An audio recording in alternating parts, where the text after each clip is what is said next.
Hi friends, today நம்ம என்ன topic discuss பண்ண போகிறோம் அப்படிங்கிறது ஆல்ரெடி உங்களுக்கு தெரிஞ்சிருக்கும். ஸோ வாங்க நம்ம டைரெக்டாக டாபிக்குள்ளே போயிடலாம். அதாவது முருகப்பெருமான் அப்படிங்கிற தமிழ் கடவுளை நிறைய பேர் வழிபடுவாங்க. நிறைய பேர் முருகனை பார்க்கணும் அப்படின்னு ஆசைப்படுவாங்க. ஆனால் முருகர் காட்சி கொடுப்பதற்கு ஒரு சில குணநலன்கள் இருக்கணும். ஸோ அந்த மாதிரி எப்படி இருந்தால் முருகர் காட்சி கொடுப்பாரு, முருகர் யாருக்கு காட்சி கொடுப்பாரு அப்படிங்கிறத பார்க்க போகிறோம். அதாவது செல்ஃப் சீக்கர் அப்படி இருக்கிறவங்களுக்கு முருகர் காட்சி கொடுப்பார். அதாவது தன்னை தானே தேடுகிறவருக்கு முருகர் காட்சி கொடுப்பார். அப்படின்னா என்னோட வாழ்க்கையினுடைய உண்மை என்ன அப்படிங்கிற கேள்வி எழுப்புறவர்களுக்கு முருகர் காட்சி கொடுப்பார். உலக ஆசையை விட உள்ளுணர்வை முக்கியமாக கொள்பவருக்கு முருகர் காட்சி கொடுப்பார். அதாவது இவர்கள் மனம் தயாராகும் போது முருகர் காட்சி கொடுப்பார். முருகர் காட்சி அப்படிங்கிறது உள்ளுணர்வு விழிப்பு, இதைதான் முருகர் காட்சி அப்படின்னு சொல்லுவோம். அடுத்தது அகங்காரம் குறைந்தவருக்கு முருகர் காட்சி கொடுப்பார்.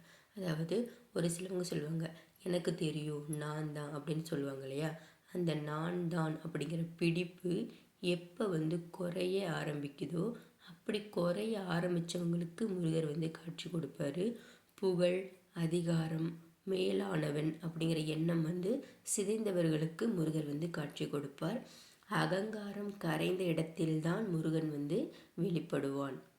அதே போல் துன்பத்திலும் முற்றிலும் உடைந்தவருக்கு, அதாவது சித்தர் சொல்லக்கூடிய ரகசியம் என்ன அப்படின்னா, முருகர் பல சமயம் மகிழ்ச்சியில் இருப்பவர் கிடையாது, உடைப்பு நிலையில் தோன்றுபவனே முருகன்.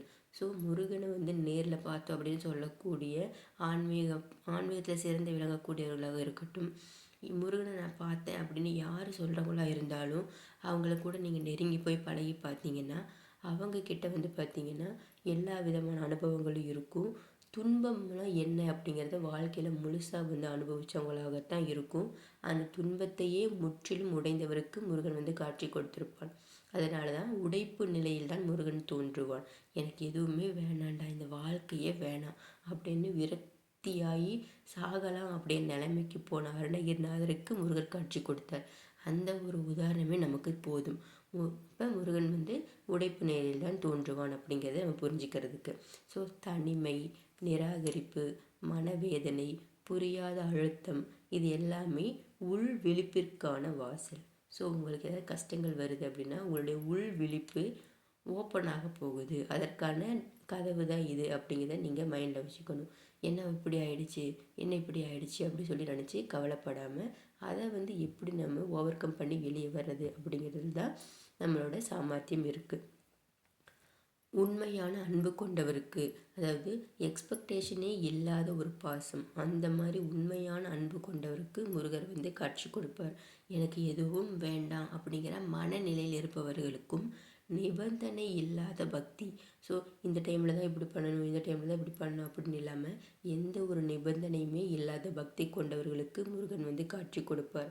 அதனால தான் முருகனுடைய காட்சி அப்படிங்கிறது கருணை அனுபவம் அப்படின்னு சொல்லுவாங்க. மௌனத்தை நேசிப்பவருக்கும் முருகன் காட்சி கொடுப்பார்.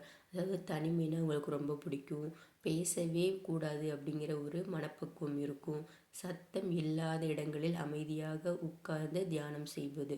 ஸோ மௌனம்தான் முருகன் வாசிக்கும் இடம். சரி, காட்சி எப்படி வரும் அப்படின்னா, சித்தர் பார்வையில் காட்சி அப்படின்னா அது உருவம் மட்டுமே கிடையாது.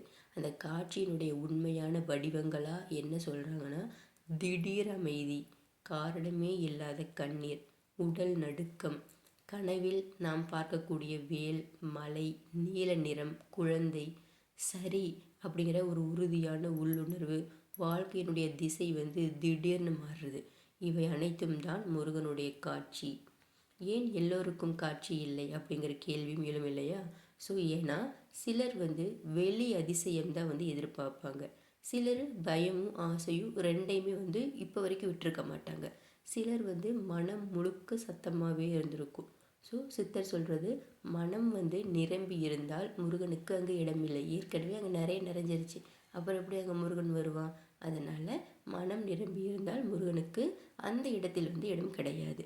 சரி, யாருக்கு நிச்சயம் காட்சி வரும் அப்படின்னா, துன்பத்தையே கேள்வியாக மாற்றியவருக்கு காட்சி வரும், ஆசையை விடுத்து உண்மையை விரும்பியவருக்கு காட்சி வரும், தன்னை இழக்க தயாரானவர் அவருக்கு காட்சி வரும். மௌனத்தில் உறையும் மனம் கொண்டவருக்கு காட்சி வரும்.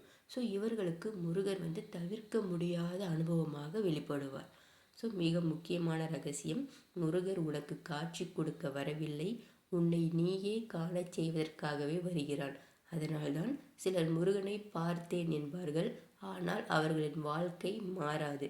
மற்றவர்கள் எதையும் பார்க்கவில்லை, ஆனால் வாழ்க்கை முழுவதும் மாறிவிடும். ஸோ இந்த இரண்டாவதே உண்மையான முருகன் காட்சி.